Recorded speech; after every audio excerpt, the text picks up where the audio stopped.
Welcome to this explainer. Today, I'm putting on my art history professor hat because we're going to look at something truly fascinating.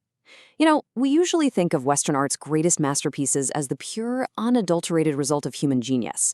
But what if I told you that the physical environment, specifically the weather, actually forced a massive technological innovation that completely changed the trajectory of art?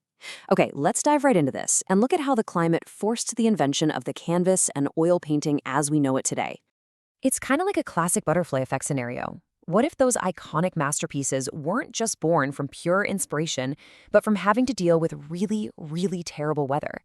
Today, we're going to trace how a desperate struggle against the climate, I'm talking mundane problems like moldy walls and crumbling plaster, literally sparked a massive cultural shift. We'll see how a fight against dampness gave us the modern, globally traded art world. Part 1. Fresco and Italian Light. To really get this, let's transport ourselves back to 15th century Italy. Picture the booming cities of Florence and Rome.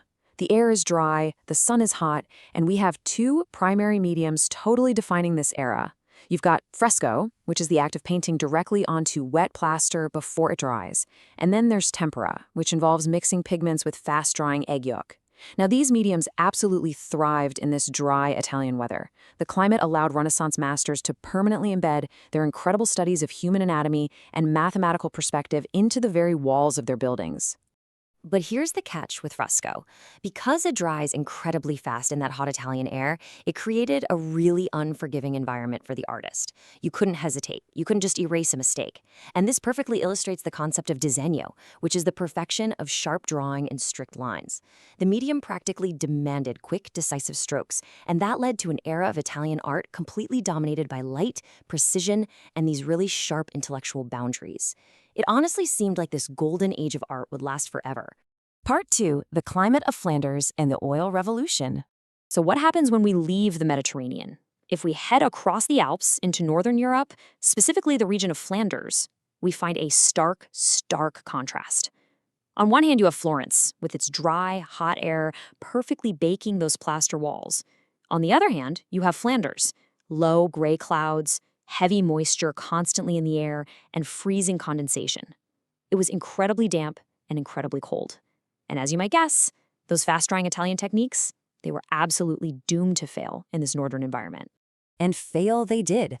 The wet walls of Flanders simply wouldn't dry. The plaster crumbled under the moisture, mold quickly formed, and literally ate away the artwork. Imagine the utter desperation of these Flemish artists. They're trying to create timeless masterpieces to rival the Italians, but their art is quite literally rotting away right in front of their eyes. They desperately needed a completely new medium if they were going to survive this harsh climate. And out of that sheer desperation came a miracle: oil paint. Instead of mixing pigment with water or egg yolk, northern artists started mixing it with linseed and walnut oil. Now, why does this matter so much? Because oil doesn't evaporate. It dries through a very slow chemical process called oxidation. And this slow drying time, it wasn't a flaw. It was actually the ultimate feature. It gave Flemish masters infinite freedom to blend colors directly on the surface over days or even weeks. They took a climate curse and turned it into a breathtaking artistic revolution.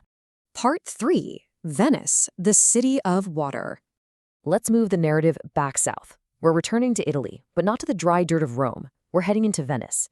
And Venice's ecosystem is entirely unique. It's built on 118 artificial islands, constantly battered by salty sea breezes and wrapped in the sticky, wet lagoon fog.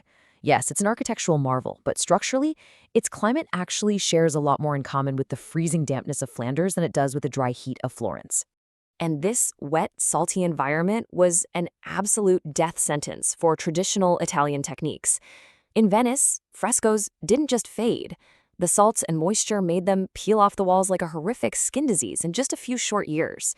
And those wooden panels used for tempera, they severely warped, bowed, and cracked under the constant assault of the humidity. The local Venetian artists were frantically searching for an alternative because their legacy was literally peeling away. Part 4. Evolution of technique, glazing and impasto. Luckily for them, Venice had massive, bustling commercial ports, and eventually the northern invention of oil paint arrived. Let's look at the timeline. In 1432, we get the great oil breakthrough with Jan van Eyck's Ghent altarpiece up in Flanders. Fast forward to 1514 in Venice, and you have Giovanni Bellini creating the Feast of the Gods, using oil to completely erase those sharp lines and focus purely on incredibly soft color blending. Then the absolute explosion happens. 1518, Titian's Assunta. He brings this unprecedented, fiery, dynamic energy to the medium. It is just a crystal clear evolution from northern precision right into Venetian passion. What's wild is how these two regions use the exact same paint in totally different ways to express light. In Flanders, they mastered glazing, which means painting dozens of incredibly thin, transparent oil layers, so light actually passes right through them and reflects back like a shining jewel. But Titian in Venice, he developed impasto. He literally crushed and smeared the thick paint onto the surface. Instead of light passing through the paint, the light crashed into the rough, three-dimensional texture of his brushstrokes, creating actual physical shadows on the canvas itself. Florence tried to intellectually understand the world with sharp lines, but Venice used the thick, light-catching texture of impasto to make you physically experience it.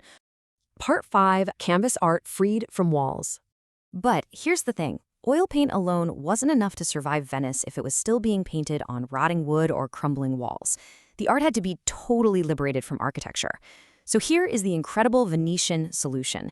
Because wood warped so badly in the damp lagoon, Venetians just completely abandoned it. Instead, they looked right to their own shipyards. They took the tough, flexible, and highly abundant cloth used for ship sails, canvas. Canvas didn't warp in the humidity. It didn't crumble under the salt.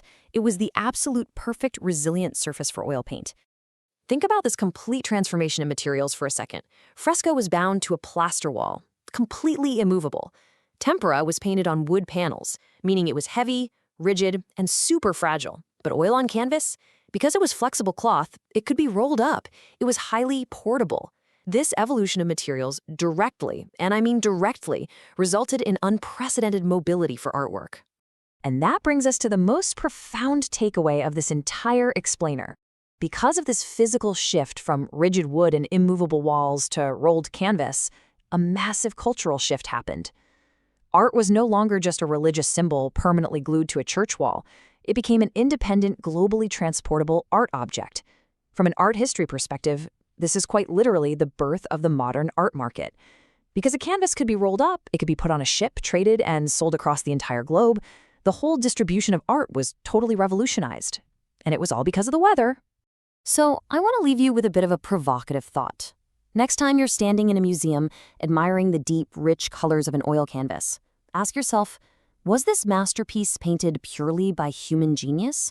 Or was it shaped by the wet, salty fog of a Venetian lagoon and the freezing dampness of Flanders?